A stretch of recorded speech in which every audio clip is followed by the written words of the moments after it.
We're now going to look at just a few basic properties of these vectors in Rn that we introduced in the previous video. Now, I want to stress that these properties are algebraic properties, not geometric properties. So for instance, we're not going to be looking at like the length of a vector and or its magnitude or angles that vectors make with like the horizontal axis. Those are geometric properties. We want to focus on the algebra of vectors, right? So I'll just kind of go through and state a few key things. So let u be the vector, and then I'll use my components as like u1, u2, dot, dot, dot, un, right? And we have an n-dimensional column here, n by 1 column, and let v be the vector v1, v2, dot, dot, dot, vn. And then let's say we have scalars, so these two are vectors in Rn, right? And let's say we have a scalar, a constant real number c, right? Then the formal sum of u and v, right? And that's basically where we add the corresponding components of the vector. So u plus v will be u1 plus v1, and then u2 plus v2, and then dot, dot, dot, un plus vn. And notice, when we add two vectors in Rn, we get a third vector in Rn, right? Also, if we were to take this scalar c and multiply, let's say, u, so we would have this, c times u, right? So this is a scalar times a vector. And what would happen is, again, just take that constant and multiply all the components of u, right? Very similar to our operation with matrices. So this is c times u1, c times u2, dot, dot, dot, c times un, right? And again, notice when we take the scalar multiple of a vector in Rn, we get another vector that's in Rn, right? So that's kind of the formal definition of the sum and scalar product of vectors in Rn. Now, there are some special things that we want to make note of. We have a special vector where all the components are 0, and that's called the 0 vector. And this is how it's denoted. It's 0, but we put the little harpoon on top, or, if possible, we write it in bold to say that this 0 is a 0 vector as opposed to a 0 scalar. And this 0 vector has these components, 0, 0, dot, dot, dot, 0. So all components, right? Now we call this, like I said, our 0 vector, right? Another important thing is, and this is important when you're doing algebra, is to have essentially the negative of a vector, right? So negative u would be the vector where we essentially change the sign of all the components in the vector. So this would be negative u1, negative u2, dot, dot, dot, negative un, right? And this has a name as well. It's called the additive inverse of u, right? We might just call it the negative of u, but the formal name is the additive inverse. And this is the property that kind of links the u, its additive inverse, and the 0 vector together. If we take u and add its additive inverse, we will always get the 0 vector, right?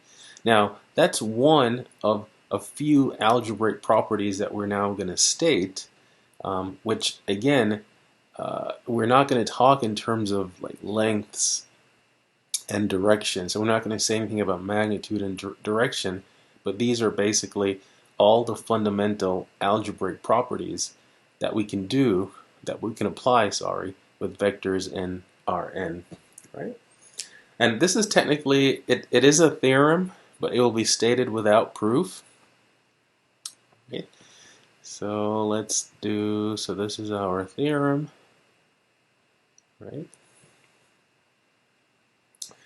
So what do we need for this theorem? Well, we need 3 vectors, so it's u, v, and w. So we need 3 vectors in Rn, and they could be all 2-dimensional, or all 3-dimensional, or all 1,000-dimensional, right? And then we also need a pair of scalars, so c and d. Let's say these are real scalars. Then here are the properties that hold. The first property says that u plus v, the addition that we defined up here, well, we're going to get the same result if we do v plus u, right? And this is the commutativity property of addition, right? So this is the commutative property of addition. Right. And again, this is something that we saw with matrices, so it shouldn't be surprising to see it again in this context where we're working with these special matrices that have just one column. The second property basically says, well, suppose we're adding 3 vectors together, like this. Right? Well, we could add the second pair, v and w, right? Or we could add u plus v first and then w, and then we would get the same result, right? So this is the associative property of addition. So the associative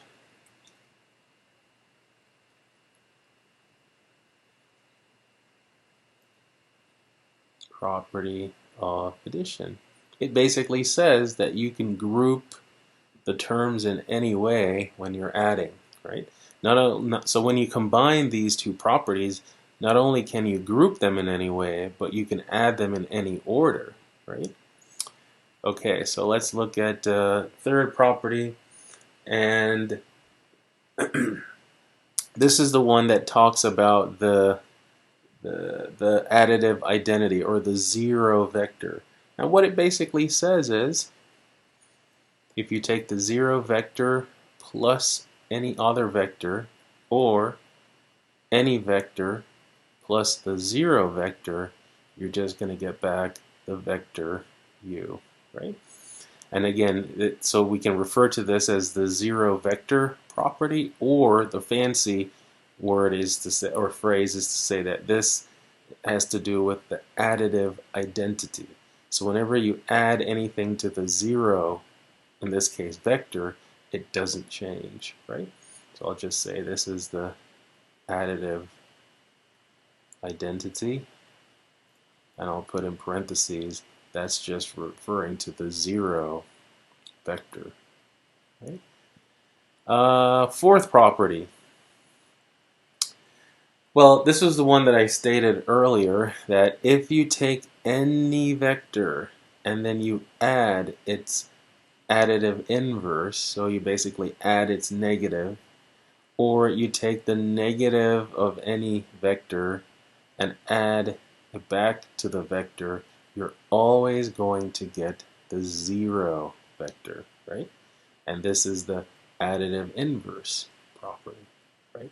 So in other words, as far as addition is concerned, adding a vector to its additive inverse or its quote-unquote opposite, where it's negative, will always produce the zero vector, right? So additive inverse. So if I give you one vector, you essentially can always find another vector that when I add them together, all the components end up being zero, right? Okay, so those four have to do with addition, and we have four more, and those have to do with the scalar multiplication. So fifth property says that if I take my scalar c and multiply the sum of u and v, well, I can use my familiar distributive property that I can either add the vectors first and then multiply the result, or I can multiply the vectors separately like this and then add the result together, and I will always get the same answer, right? And this is our distributive property. So that's the distributive property of scalar multiplication, right? Of scalar multiplication, right? Sixth property. Now, this is another version of the distributive property, but instead of having one scalar and two vectors, we have two scalars, so c plus d, and one vector, right? So if you somehow, so essentially it's another distributive property because technically when you say the distributive property, what you say it's the distributive property of multiplication over addition, right?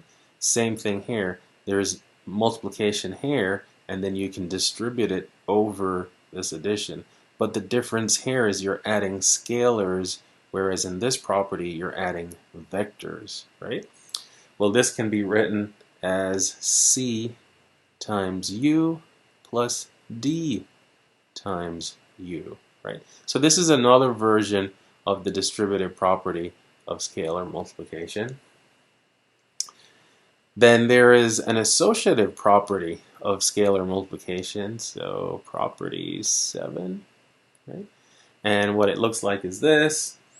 What if you have c times the quantity du, right? So it's like you first scale by d and then scale the result by c.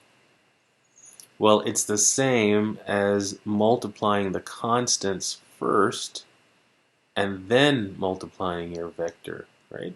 So this is the associative property, because now it basically allows you to group it in any way. So it's the associative property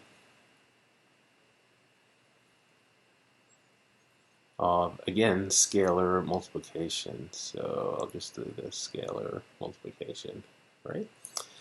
And then our very last one, property 8. Now I think 8 in Roman numerals is that, right?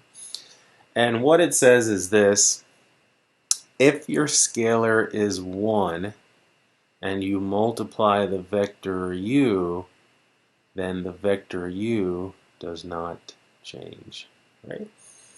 And this is basically your, so it's kind of your multiplicative identity. What you're doing is you're multiplying by the number 1, right? So I'll basically just say this. So this is the multiplicative. Oh, come on. So we have the multiplicative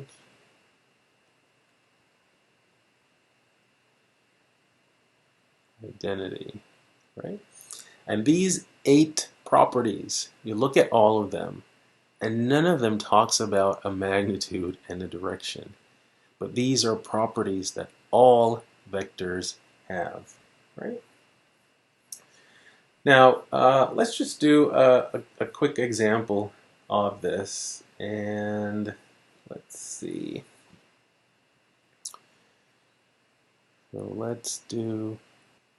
All right, so in this example, we're going to look at what's called a vector equation, right? And it's just one example. So example. And let's answer this question. So find scalars C1 and C2 such that